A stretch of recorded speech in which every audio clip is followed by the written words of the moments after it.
अस्सलाम वालेकुम, कैसे हो? नमस्ते, सत श्री अकाल।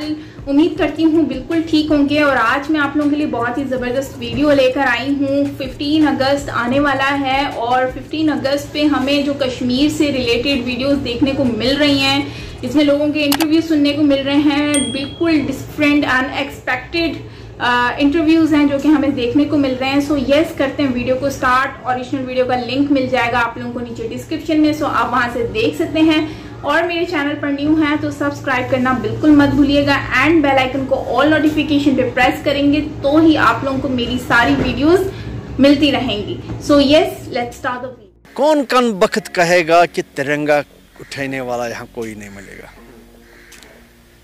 बाजू कटेगा तो मुंह से उठाऊंगा, सर कटेगा तो फिर भी भारत माता की जय बोलने वाला। इसी कश्मीर का एक पार्ट है पाकिस्तान के पास, जिसको वो आज़ाद कश्मीर बोलते हैं। उनको वो हुकूक मिले हैं बेचारों को, वो हमारा हिस्सा है। तो संभव है कि मोदी जी पीओके को भी रणनीति बना सकते। मोदी जी बहुत कुछ करने वाला है। जो ये पाकिस्तानी वो घुसपैठ वाले लीडर है जो पाकिस्तान को भी लूटता है, उनको भी सिखाएंगे देश कैसे चलाना है। या तो हमारी ही देश में वापस जम हो जाओ या खुद के देश से ही ढंग से चलाओ। और कहने वाले कि नहीं आर्टिकल 370 आर्जी है। ओ भैया, ये बार बार क्या है? 72 साल से आप बोलते हैं आर्जी है। परमिट करो ना। परमिट किसी ने किया नहीं, सिर्फ एक नारा लगाया ये आर्टिकल 370 आर्जी है। जब ये आर्जी है तो इसको टूटना ही टूटना था। आर्जी सिस्टम को, जो सस्ता चीज़ होता है तो उसको तो खराब होना ही होना, जो अच्छा हो स्ट्रांग हो। भैया आप मुझे ये बोलो, आप नारा लगाते ये आर्टिकल 370 हमारा आर्जी है, आर्जी इलाक है, तो तोड़ दिया पार्लियामेंट ने। तो आप लोग ये बार बार ये बोलते हैं तो आपने परमानेंट क्यों नहीं बनाया? अब मेरा सवाल है, अशरफ आज़ाद जो 92 जब यहाँ नरेंद्र भाई मोदी जी और मुरली मनोहर जोशी जी तिरंगा फैलाने के लिए आए थे, तो मैं एक व्यक्ति हूं जो उनके पास गया और उसमें शिरकत किया है। तो उनके साथ दोस्ती भी हुई है। उसी दिन एक गांव से हाकिरमुल्ला बड़गाम से निकलकर मैं पहुंचा लाल चौक में और उस तिरंगे को सल्यूट किया है वहाँ, है ना।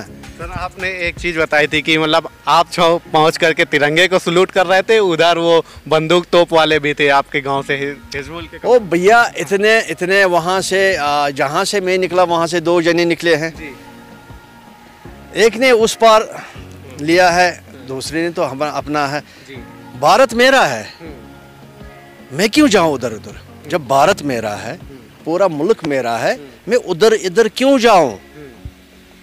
मैं अपने मुल्क को, जब मेरा है तो मैंने उनको देख देख करना है, उसके लिए लड़ना है ना। तो महबूबा मुफ्ती वगैरह, जो उमर अब्दुल्ला वगैरह आप लोगों के सीएम रह चुके हैं यहाँ के, वो कहते हैं कि मतलब कि 370 हटने के बाद कहते थे कि 370 हटेगा तो कोई तिरंगा झंडा उठाने वाला नहीं मिलेगा। आज है 10 दिन बाद 15 अगस्त आने वाला है, तो क्या अभी देखिए, अभी जो ये तिरंगा है ये हमारी शान है, हमारी जान है, हम उम्र कुर्बान है।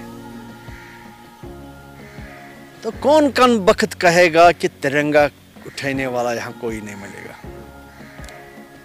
बाजू कटेगा तो मुंह से उठाऊंगा, सर कटेगा तो फिर भी भारत माता की जय बोलने वाला आदमी है। ये इसलिए बोलते हैं, मैंने आपको शायद आपने ये मेरी जो कुछ बातें की आप लोगों से, तो शायद आप लोगों ने इसमें पूरा समझा नहीं। मैंने आपको ये जो 777 इसका मतलब क्या है, ये जो मैंने आर्जी आर्टिकल 370 आर्जी 3, वो अब देखो कितनी पीढ़ियों ने बोला है। मरहूम शेख मोहम्मद अब्दुल्ला साहब ने, अभी फारूक अब्दुल्ला साहब है, फिर आ गया मुफ्ती साहब, फिर आया उमर साहब, फिर आया फिर मुफ्ती साहब, और ये जो हमारा है गुलाम नबी आज़ाद, वो भी यहाँ चीफ मिनिस्टर रहा। और फिर महबूबा मुफ्ती जी भी यहाँ चीफ मिनिस्टर, हर किसी ने एक ही रट लगाए है, आर्टिकल 370 आर्जी है। यहाँ कश्मीर में कोई युवा उठा है, भैया इसको परमिट करो, या आज भी उनको कुछ कोई बोलता है भैया आपने परमिट क्यों नहीं किया? वो आज़ादी के लिए था, मतलब आज़ाद कश्मीर की एक तरीके से धारा थी, वो उसको। मेरी बात सुनो, आज़ादी का मतलब क्या है? अलग अलग तरीके से। मेरी बात सुनो, आज़ादी इस चीज़ को, आप वहाँ से दिल्ली से आए हैं, आप मेरे साथ बात करते हैं, यहाँ से निकल कर आप घूमेंगे फिरेंगे, इसको कहते हैं आज़ादी। उसको कहते हैं वो गलत बोलते हैं, उसको बोलते हैं घर अलग बनाना है। वो घर अलग बनाओगे फिर सोचो खाओगे क्या? इसी कश्मीर का एक पार्ट है पाकिस्तान के पास, जिसको वो आज़ाद कश्मीर बोलते हैं। उनको वो हुकूक मिले हैं बेचारों को, वो हमारा हिस्सा है। उनसे भी हम यही गुजारिश कि आओ भैया हम मिलकर चलेंगे, उधर क्या करना है, छोटा सा मुल्क है। ठीक है, पाकिस्तान बोलता है हम मुसलमान हैं, हम भी मुसलमान हैं, लेकिन पाकिस्तान के लोगों, आपसे मैं इतना ही बोलता है, जो आपके ये खुद गर्ज पॉलिटिशियन हैं, उन्होंने आपको लूटा और लंदन ने लिया पैसा, तो आप भूखे मर रहे हैं, तो हम क्यों आ जाए आप लोगों के साथ? हम तो यहाँ से निकाल रहे हैं ये करप्शन वालों को, तो आप तो बिठा रहे हैं जो करप्शन किया है, जिन्होंने गरीबों का पैसा खाया है। वही दास्तान यहाँ कुछ पार्टियों ने, पॉलिटिकल पार्टियों ने चलाए हैं, वही हिकमत यहाँ चली है। दुनिया में सबसे बड़ा जमहूरी मुल्क हिंदुस्तान है, ना कौन करेगा?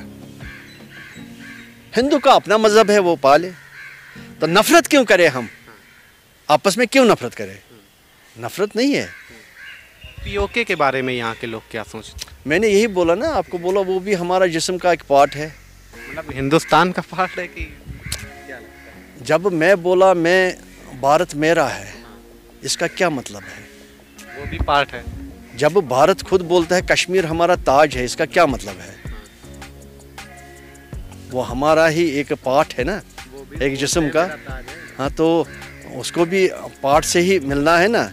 मतलब ये मान के चलिए कि 4 पार्ट है, 3 पार्ट इधर ही है, 1 पार्ट उधर है, हम चाहते हैं वो 1 पार्ट भी इधर ही आ जाए, जिसको आप पीओके बोलते हैं, तो वो भी आ जाएगा बड़े अमन से, शांति से। मोदी जी के रहते हैं, हम मोदी जी कर सकते हैं इसका। वो मोदी जी क्या नहीं कर सकता है? जिसने हमें पैदा किया है वो उसको मेहरबान है, पैदा करना वाला है ही इसके मोदी जी के ऊपर मेहरबान है। जो बोलता वो करता है, खुद कहाँ करता है वो? तो संभव है कि मोदी जी पीओके को भी रणनीति बना सकते हैं? नहीं, मोदी जी बहुत कुछ करने वाला है। जो ये पाकिस्तानी वो घुसपैठ वाले लीडर है जो पाकिस्तान को भी लूटता है, उनको भी सिखाएंगे देश कैसे चलाना है। या तो हमारी ही देश में वापस जम हो जाओ, या खुद के देश से ही ढंग से चलाओ। ये मोदी जी का अदाब ही नहीं, करने का एक डंके के चोट इस सिस्टम है।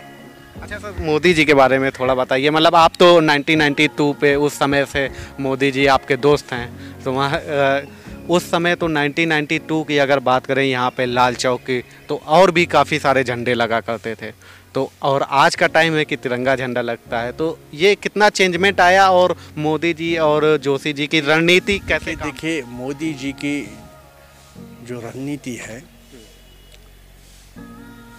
उसका एक ही सपना है, कश्मीरी युवा आबाद हो जाए, पूरी दुनिया को देखे, कहीं रुके नहीं, झुके नहीं, चलते रहे इज्जत से, मान से, एक हिंदुस्तानी बन के। ये उसका सपना वो पूरा हो रहा है। अब क्या है, उसका सपना पूरा हो रहा है। आपसे मुलाकात वगैरह हुई कभी? देखिए, जब से वो प्रधानमंत्री जी बना है, तो एक बार जब वो यहाँ आए 2018 में लास्ट आवर्स में, फिर इलेक्शन था जब वो यहाँ आए हैं तो फिर मैं गया, एक प्रोटोकॉल पार्टी की तरफ से प्रोटोकॉल इंचार्ज बन के मुझे वहाँ भेजा है एयरपोर्ट पे। ज़्यादा नहीं 4 मिनट हमने वहाँ बात की है विस्तार से। घर का हाल पूछा, बच्चों का हाल पूछा, अड़ोस पड़ोस का हाल पूछा। तो ये मेरे लिए, क्योंकि वहाँ बड़े बड़े चीफ सेक्रेटरी था, वहाँ गवर्नर था सत्यपाल मलिक जी उधर उस वक्त, और था डीसी बड़गाम, मतलब बड़े डीजी पुलिस, आईजी पुलिस, मतलब बड़े बड़े अफसर थे। तो उनके सामने अशरफ जी घर में ठीक है, बच्चे ठीक है, आप ठीक है, अड़ोस पड़ोस के लोग ठीक है। मेरे लिए वही मतलब एक खरब वाली बात है। मेरे लिए वही कि दोस्ती चले हम साथ, लेकिन इस वक्त वो उस कतार पे प्रोटोकॉल के हिसाब से मैं नहीं मिल पाऊँगा बार बार उसको। मेरे लिए ये नसीब है, अच्छी नसीब है। ये मान के चलो वो उधर से आया है, जिस तरह आप उधर से आए तो मुझे मिले, उसी तरह वो भी उधर से आया है तो मुझे वहाँ एयरपोर्ट पे मिला। तो मैंने भी यहाँ से कोशिश नहीं, मैंने बोला इतना बिज़ी है तो टाइम नहीं होगा तो कैसे मैं उनको, उसका 1 मिनट बहुत ही ज़बरदस्त कीमती है। फिर भी वहाँ एयरपोर्ट पे 3 मिनट मेरे साथ देना है, 4 मिनट मेरे साथ, मेरे लिए वो काफ़ी है ना। तो फिर भी उधर से जब भी कोई जाता है, पार्टी का बड़ा कोई नेता जाता है उनके पास, संगठन महामंत्री, नेशनल संगठन महामंत्री या नेशनल प्रेसिडेंट जाता है, या हमारा जम्मू कश्मीर का प्रेसिडेंट या जम्मू कश्मीर का संगठन मंत्री जाता है, उधर अशरफ आज़ाद का हाल चाल पूछना है, मेरे लिए वही दौलत है। ये लोग अशरफ आज़ाद, चाहे अमित शाह साहब, चाहे हमारा राजनाथ सिंह साहब, चाहे कोई भी नेता, वो अशरफ आज़ाद का हाल चाल ज़रूर पूछता है। वहाँ वो ठीक है ना। अब मतलब इतना पूरा 3 सालों में चेंजमेंट आ गया है, अब यहाँ के लोग अब तिरंगा झंडा को अपना चुके हैं। बिल्कुल बिल्कुल। देखिए ये जो मुल्क का झंडा होता है, ये शान, आन और बान होते हैं। और उन लोगों का शटर बंद हो चुका है जो अपनी अपनी दुकान, सट्टेबाज लोग, तो उनका तो बंद होना ही था। अभी मतलब ये मत सोचिए कि 100% ये बंद हुआ। सट्टा बाज़ार 100% बंद नहीं हुआ। ये मैं मानता हूँ 30-35% अभी बंद हुआ है। मतलब अभी 70% नकेल लगाने के, अभी 60-65% अभी नकेल और लगाना है। अभी और देखना है कि अशरफ आज़ाद के पास कितनी प्रॉपर्टी है, कहाँ से लाया है। बहुत ज़बरदस्त बात कही है, बहुत ज़बरदस्त, कि अगर हाथ और बाजू टूट जाएं तो हम तिरंगा जो है वो मुंह से उठाएंगे, लहराएंगे। क्या बात है। यही हर सिटीजन जो होता है ना, सिटीजन, उसमें होनी चाहिए रिस्पेक्ट, अपने फ्लैग के लिए होनी चाहिए। और जिस धरती में आप रह रहे हो और जहाँ का आप खा रहे हो, उसकी रिस्पेक्ट आपका फर्ज बनता है, उसका ख्याल करना आपका फर्ज बनता है। तो बिल्कुल सही कह रहे हैं कि जो है वो अपनी कंट्री में बहुत ज़्यादा खुश हैं और बिल्कुल फ्लैग भी लहराएंगे और हर चीज़ करेंगे।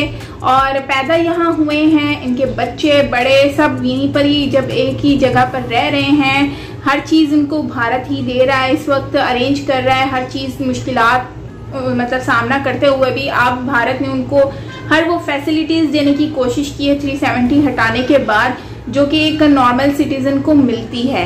तो आई थिंक कि ये बहुत ही अच्छी बात है कि जो गवर्नमेंट इन लोगों के साथ कर रही है, और उनको आइडिया हो गया है कि भाई अमित शाह हो गए, नरेंद्र मोदी जी हो गए, ये लोग बहुत सारी ऐसी स्कीम्स लेकर आ रहे हैं जो मतलब कि इनको भी मिल सकती हैं अगर ये लोग इस चीज़ को एक्सेप्ट कर लें कि इनका आने वाला फ्यूचर मतलब कि भारत ही है।